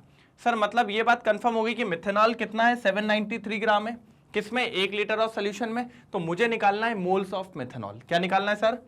Moles of methanol. Moles of methanol. और मोल्स ऑफ मिथेनॉल क्या होते हैं? Given weight upon atomic weight या फिर मोलार मास। गिवन वेट कितना दिया है जल्दी बोलेंगे? 3। अब चलिए मिथेनॉल का फॉर्मूला कोई बताएगा? जल्दी बोलो, कौन बताएगा? जल्दी कमेंट में। CH3OH। सॉल्व करो जरा। कार्बन होता है 12, हाइड्रोजन कितने दिख रहे हैं? 4, प्लस ऑक्सीजन कितने दिख रहे हैं? तो ये हो गया 20, मतलब 32। 32 से इसको डिवाइड करिए। जैसे ही 32 से डिवाइड करेंगे ये अपना आएगा 27.4 मोल। मतलब उसके अंदर कितने मोल्स हैं सर? 24.7 मोल। और कितने के अंदर है? 1 लीटर ऑफ सोल्यूशन। तो भैया अगर मैं इसी को लिख दूं कि 1 लीटर के अंदर है तो ये क्या हो जाएगा? लीटर इनवर्स लिख सकता हूं। मतलब 24.7 मोल्स 1 लीटर ऑफ सोल्यूशन के अंदर है। इसी को तो कहते हैं सर मोलैरिटी। इसी को तो कहते हैं molarity. Number of moles of solute present in 1 litre of solution, मतलब 24.7 मोल्स प्रेजेंट है 1 लीटर के अंदर। दिस इज नोन एज, क्या कहेंगे इसी को ही? मोलैरिटी। क्या कहेंगे सर इसको? मोलैरिटी। और यही आपका क्या कहलाएगा? M1। क्या कहलाएगा सर? M1। इतनी बात क्लियर है? पक्का? अब तो बहुत इजी हो गया। मेरे हिसाब से आधे लोग का आंसर भी आने लगा होगा। आया किसी का? कल मैंने आप लोग को कसम दी थी भैया, कल क्या आज ही तो दी है, अभी तो दी है कसम, है ना, कि कसम दी हुई है सबको अपने बाबू सोना की। ठीक है, जिसके बाबू सोना नहीं है उनको भी दी हुई है आपके आगे वाले बाबू सोना की। ठीक है, कि भैया सॉल्व करना है, प्रैक्टिस करना है, कोशिश करिए मुझसे पहले सॉल्व हो। नहीं होगा तो यार गलत होगा तो पीछे तो मैं आ ही रहा हूं, कोई दिक्कत की बात तो नहीं है। तो अब आ जाइए M1V1 equals to M2V2। M1 कितना दिया हुआ है जल्दी बोलो? 24.7 इंटू V1। अब M2 कितना है भैया? M2 ढूंढिए जरा। 0.25। V2 कितना है? V2 2.5। चलिए तो यहां से अगर V1 निकालेंगे तो कितना हो जाएगा सर? 0.25 into 2.5 divided by 24.7। जल्दी कैलकुलेट करके मुझे बताइए कितना आ रहा है वॉल्यूम। जल्दी करेंगे, मैं नहीं करूंगा भाई, आप लोग करके दिखाएंगे। जल्दी करिए। हुआ किसी का? आया? चलिए मेरे हिसाब से किसी का आ रहा होगा। कितना आएगा?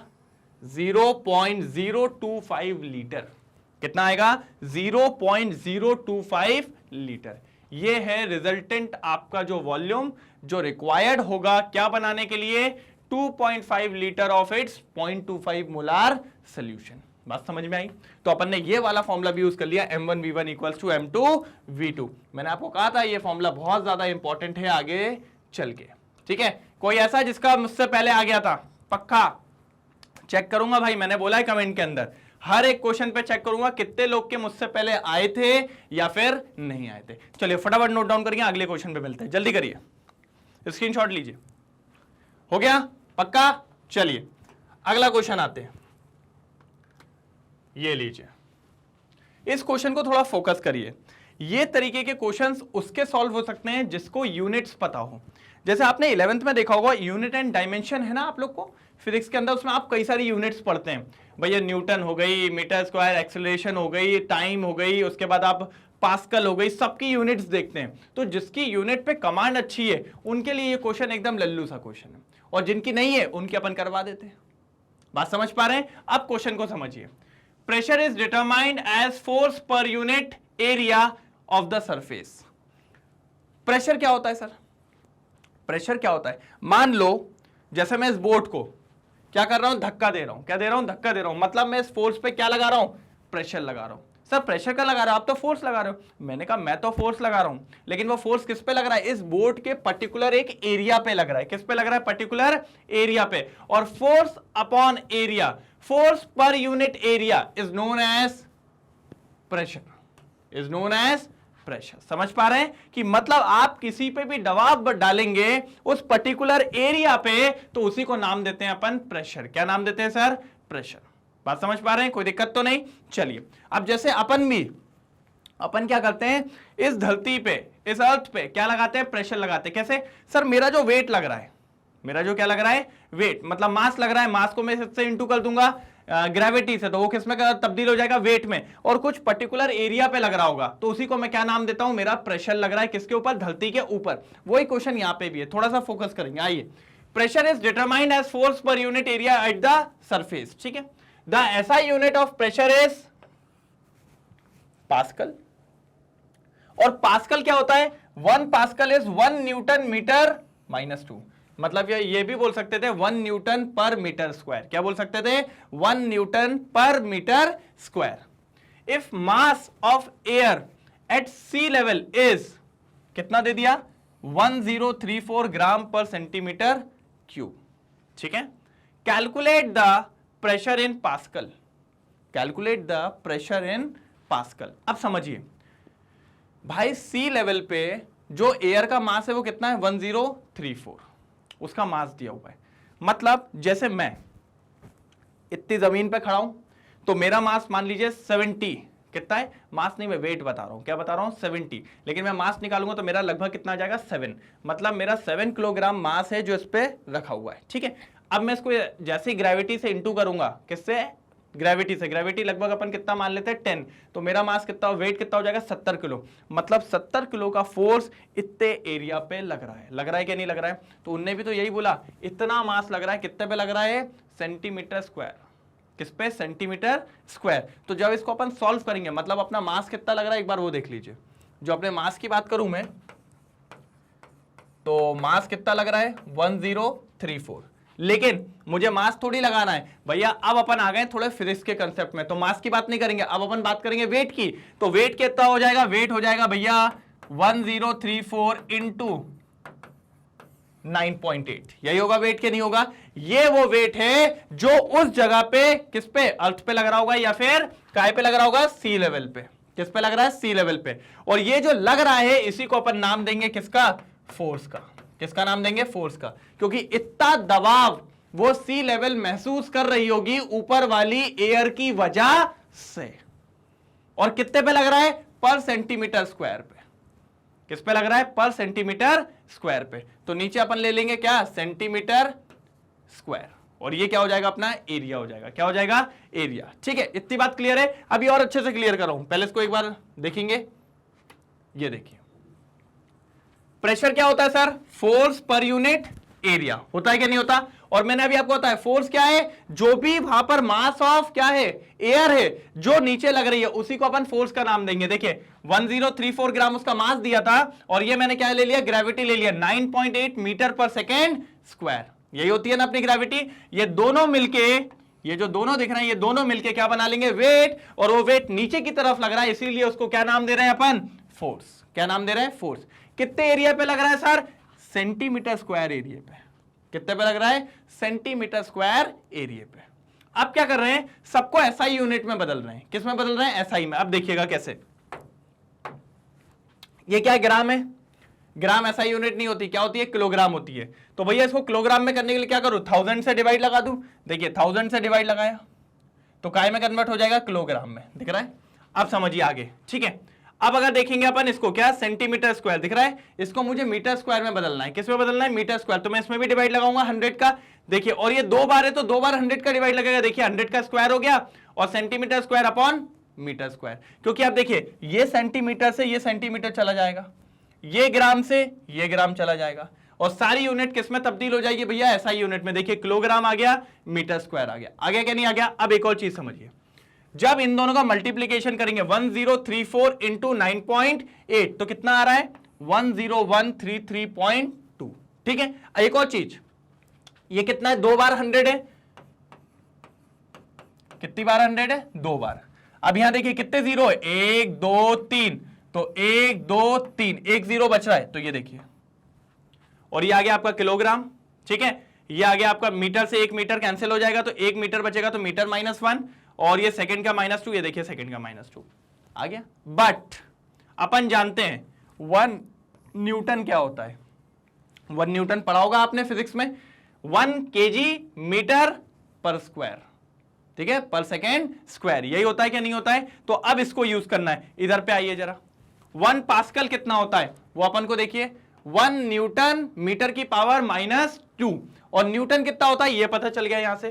तो देखिए पूरा टोटल न्यूटन की वैल्यू डालिए, क्या है वहां पर न्यूटन, केजी मीटर एस की पावर -2, तो केजी मीटर आ गया, 1 मीटर ऑलरेडी था तो वो अपन ने यहां लिख लिया, और एस की पावर -2।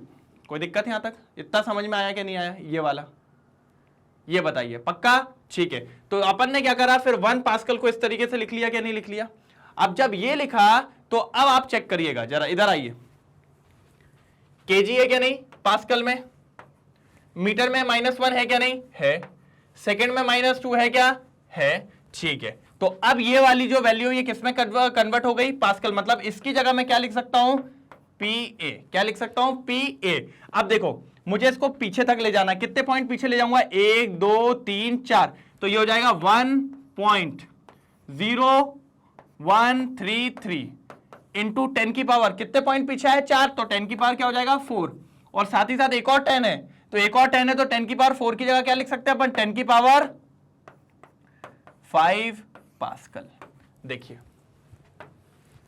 दिख रहा है क्या बोलना चाह रहा हूं मैं, क्लियर है क्या बोलना है। तो बस कुछ नहीं किया मैंने, सिंपल सी बात मैंने पता लगाया 1 न्यूटन कितना होता है, 1 पास्कल क्या होता है न्यूटन का मीटर -2, तो यहां पर न्यूटन की वैल्यू मैंने यहां पर रख दी, और जैसे ये वैल्यू रखी तो ये पूरी वैल्यू इससे क्या कर गई, मैच कर गई, तो मैंने इस पूरी वैल्यू की जगह यहां पर क्या प्लेस कर दिया, पास्कल, क्या प्लेस कर दिया, पास्कल, और वैल्यू तो आप पहले ही निकाल चुके थे, तो आपका प्रेशर किस में आ गया, पास्कल्स में आ गया, 1.0133 इंटू 10 की पावर 5 पास्कल, ठीक है। तो ये था, इसमें कोई टफ नहीं था, इसमें बस क्या था कि आपको यूनिट याद होनी चाहिए, तो एक ये वाली यूनिट आप कॉपी में बहुत जरूर लिखिएगा न्यूटन की, और एक आप ये जरूर लिखिएगा पास्कल की, ये बहुत इंपॉर्टेंट है, ठीक है। फटाफट नोट डाउन करेंगे इसको, जल्दी सीखेंगे, स्क्रीनशॉट लेंगे, फिर अपन अगले वाले पे करते हैं, ठीक है। आई थिंक ये वाले क्वेश्चन में आप लोग को थोड़ी सी प्रॉब्लम दिखी होगी, लेकिन कुछ है नहीं, टेंशन मतलब कुछ है नहीं, बस ये 2 यूनिट याद रख लीजिएगा, आपका काम हो जाएगा। कितना लुल्लू सा क्वेश्चन था, ठीक है। फटाफट एक बार नोट डाउन करेंगे, आगे बढ़ते हैं। हो गया, कोई प्रॉब्लम तो नहीं, पक्का, चलिए आगे आते हैं। ये लीजिए भैया अगला क्वेश्चन, इस क्वेश्चन पे बात करने की जरूरत है क्या, जल्दी मुझे बताओ, what is the SI unit of mass. आप लोग बताएंगे, मैं नहीं बताऊंगा, ये क्वेश्चन बताने लायक नहीं है, मार पड़ेगी अगर किसी का मैसेज नहीं आ रहा है तो। जल्दी लिखिए एसआई यूनिट ऑफ मास क्या होती है भैया, एक ही होती है, के जी, क्या होता है, किलोग्राम, क्या होता है, किलोग्राम, ठीक है। और भैया डिफाइन कैसे करते हैं मास को, तो प्लीज ये मैं भी नहीं बताऊंगा, क्योंकि जब मैंने चैप्टर स्टार्ट किया था बेसिक कंसेप्ट ऑफ केमिस्ट्री, उसमें मैंने आपको मास की डेफिनेशन बताई थी कि मास का मतलब क्या होता है, अमाउंट ऑफ मैटर, किसी भी सब्सटेंस के अंदर जो होता है उसी को अपन नाम देते हैं मास। क्या नाम देते हैं, मास। ये आप डिफाइन करेंगे, ठीक है, क्योंकि बहुत इजी सा क्वेश्चन है, इस पे तो मैं डिस्कशन नहीं करूंगा, पक्का ना, बुरा तो नहीं मानोगे, एक क्वेश्चन आपको दे रहा हूं तो, ठीक है ना। चलिए ओके, तो आगे बढ़ते हैं। नेक्स्ट क्वेश्चन, ये बढ़िया है, ये भी अगर आपको याद हो तो मैंने सारे प्रीफिक्स पढ़ाए थे, आपको याद है, यहां पर लिखे थे बहुत सारे, कहोगे सर कितने सारे ले आए थे, याद है आप लोग चिल्ला चोट कर रहे थे, अट्टो, फेमटो, एक्सो, पता नहीं क्या क्या लेके आ गए थे सर, बहुत खतरनाक सी चीज है। तो आज बस वही कुछ प्रीफिक्स आपको दे दिए हैं, और उसी को आपको क्या करना है, मैच करके बताना है कि कौन सा प्रीफिक्स क्या होगा, ठीक है। तो चलिए पहले वाले पे आते हैं। पहला क्या बोल रहा है भैया, माइक्रो, तो कौन बताएगा माइक्रो क्या होता है भैया, माइक्रो मैंने आपको पढ़ाया था 10 की पावर -6 था क्या नहीं माइक्रो। फिर क्या था, डेका, डेका मतलब तो यार बहुत इजी होता है, सिर्फ और सिर्फ 10 पढ़ाया था कि नहीं, 10 की पावर 1। फिर क्या है, मेगा, मेगा भी मैंने आपको पढ़ाया था 10 की पावर 6। माइक्रो जो होता था वो नेगेटिव में होता था, और मेगा जो होता था वो पॉजिटिव में होता था।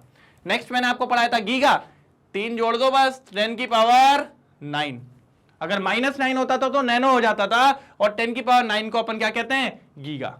फिर आखिरी बचा फेमटो, फेमटो मैंने कहा था इतना इंपॉर्टेंट नहीं है क्योंकि बहुत आगे चले गए, लेकिन फिर भी मैंने कहा था फेमटो तक याद रखिए, 10 की पावर -15। अब मैच कर लो, माइक्रो कितना है, 10 की पावर -6, कहां है सर, कहां है, कहां है, ठीक है। फिर क्या है भैया, डेका, डेका क्या बोला मैंने, 10 की पावर 1, देखिए सर सबसे नीचे लिखा है 10 की पावर 1। फिर क्या बोला, मेगा, मेगा कितना होता है, 10 की पावर 6। फिर क्या होता है गीगा, गीगा क्या होता है सर, जल्दी बोलो, 10 की पावर 9। और लास्ट वाला हो गया अपना 10 की पावर -15। इधर कंफ्यूज नहीं होना, मैं लाइन खींच देता हूं, नहीं तो आप बोलोगे सर लिख क्या दिया ये आपने। ये लीजिए, ठीक है। ऊपर वाला क्या हो गया माइक्रो, दूसरा वाला डेका, तीसरा वाला मेगा, तीसरा चौथा वाला गीगा, और लास्ट वाला हो गया अपना फेम्टो। क्या हो गया sir?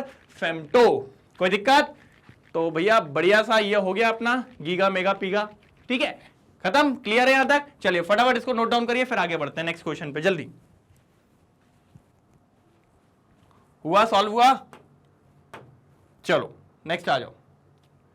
What do you mean by significant figures? क्या डेफिनेशन दी थी मैंने सिग्निफिकेंट फिगर्स की, आप बताइए जरा। मैंने जब सिग्निफिकेंट फिगर्स पढ़ाया था बढ़िया मजा आया था आप लोगों को। आप लोगों ने कमेंट में ही बताया था कि सर पूरे रूल्स हमें क्लियर हो गए हैं, सारी चीज हमें समझ में आ गई है। तो मैंने कहा था अच्छी बात है। तब सिग्निफिकेंट फिगर्स को मैंने आपको डिफाइन भी किया था। मैंने कहा था सिग्निफिकेंट फिगर्स में दो चीजें आती हैं, एक तो सर्टेन नंबर और एक अनसर्टेन नंबर। जरा आइए, मैंने डेफिनेशन भी लिख के रखी है, और ये डेफिनेशन आपकी कॉपी में भी होगी। होगी क्या? नहीं, झूठ तो नहीं बोल रहे हो रे? लिख रहे हो ना सब कुछ? नहीं तो मार पड़ेगी, मैंने बोला ही आप लोग को, ठीक है। चलिए तो आ जाइए। The number of significant figures in a measurement, क्या है? In a measurement is the number of figures. Significant figures क्या होते हैं? Number of figures that are known with certainty, क्या? जिसमें सर्टेनिटी होती है, plus one that is uncertain, ठीक है। सिग्निफिकेंट फिगर्स एक तरीके से कुछ नंबर्स होते हैं जिसमें सर्टेन नंबर तो होते ही होते हैं, साथ ही साथ एक अनसर्टेन नंबर होता है beginning with the first non zero digits, जो चालू होता है पहले किससे? नॉन जीरो डिजिट से। मैंने आपको कहा था सिग्निफिकेंट फिगर्स का काम आएगा बाद में, कभी छोटे मोटे क्वेश्चन आ जाते हैं तो लोग पहले ही क्वेश्चन आ गया कि भैया सिग्निफिकेंट फिगर्स क्या होता है ये बताइए। अब क्या कर सकते हैं इसमें, पॉइंट समझ रहे हैं? तो फटाफट एक बार सिग्निफिकेंट फिगर्स को एक बार डिफाइन कर ही लिया मैंने, एक बार और आप चाहो तो मैं बोल देता हूं। Number of significant figures in a measurement is the number of figures that are known with certainty, that means कि सर्टेन नंबर्स को वहां पर रखा जाएगा, plus one that is uncertain number. हमने कहा था ना अनसर्टेन नंबर, याद आ रहा है कुछ? पुंदरी बोली ये अपनी जो यादें होती है ना, पुरानी यादें, वो याद आ रहा है कुछ कि नहीं आ रहा है? ठीक है। Uncertain beginning with the first non zero digits. बेटा जिस दिन मैं फर्स्ट लाइव में मिलूंगा ना, सबसे क्वेश्चन पूछूंगा सिग्निफिकेंट फिगर्स के। कोई नहीं बता पाया ना, सबको लाइन से मारूंगा, ठीक है। कहोगे सर कैसे मारोगे, हम तो है ही नहीं आपके सामने। बेटा रुको, किसी दिन तो मिलोगे, ठीक है। चलिए तो ये अपनी क्या की डेफिनेशन हो गई सर? सिग्निफिकेंट फिगर्स की। फटाफट इसको नोट डाउन करिए, फिर अगले क्वेश्चन पे आते हैं। थोड़ा तेजी में करेंगे, फटाफट खत्म करना है, जल्दी आइए। चलिए तो आप लोग ने ये नोट डाउन कर ही लिया होगा, कोई दिक्कत तो नहीं? चलिए तो आपके ये 16 क्वेश्चंस मैंने खत्म करवा दिए। हाफ ऑफ द एनसीईआरटी जो सॉल्यूशंस थे अपने, वो अपने खत्म हो चुके हैं। टोटल शायद 35 या 36 होंगे, अपन ने 16 क्या कर लिए, खत्म कर लिए। तो आई होप मजा तो आ रहा होगा, 16 के 16 बन गए होंगे, समझ में आया। अगर कोई भी क्वेश्चन ऐसा है कि जो समझ में नहीं आया तो प्लीज आप मेरे को काय में डालेंगे? कमेंट बॉक्स में, कि सर ये वाले क्वेश्चन में दिक्कत जा रही है, ये वाले क्वेश्चन नहीं बनाए, ये वाला क्वेश्चन आपने जल्दी करवा दिया, ये वाला क्वेश्चन में थोड़ी प्रॉब्लम हो गई थी, ऐसा वैसा जो भी हो। और अगर सब बढ़िया है तो वो भी डाल दीजिए, कोई दिक्कत की बात नहीं है। तो इसीलिए सर नेक्स्ट पार्ट में अपन पूरी एनसीईआरटी सॉल्यूशन वाला खत्म कर लेंगे, जो कि आपको मिल जाएगा नेक्स्ट वीडियो में, कोई दिक्कत की बात नहीं है। तो इसीलिए बने रहिए मेरे साथ और मैग्नेट ब्रेन्स के साथ, जहां पर आपको हर एक लेक्चर मिलने वाला है बिल्कुल फ्री और एकदम क्वालिटी वाइज, ठीक है। अगर आप चाहे तो ये सब यूट्यूब पे तो देख ही रहे हैं, चाहे तो आप हमारे वेबसाइट पे भी देख सकते हैं। मैग्नेट ब्रेन्स की जो वेबसाइट है वहां पे भी जाके देखिए, वहां पर आपको प्लेलिस्ट के फॉर्म में मिल जाएगा, जो कि एकदम बढ़िया तरीके से आपको दिखने वाला है, ठीक है। आप चाहें तो मोबाइल फोन के थ्रू भी एक्सेस कर सकते हैं, उस पर ऐप है हमारा, उससे भी एक्सेस करेंगे, उसमें भी कोई दिक्कत की बात नहीं है। बाकी आपको मेरे पीछे हमारे टॉपर्स दिख ही रहे होंगे, और magnet brains top courses available करवा रहा है सिर्फ और सिर्फ किसके लिए? आपके लिए, वो भी बिल्कुल फ्री। आपको पता ही होगा हमारे दो चैनल से, English medium as well as Hindi medium. English medium में सीबीएसई में क्लास 11th में आप मिलते ही हो मुझसे।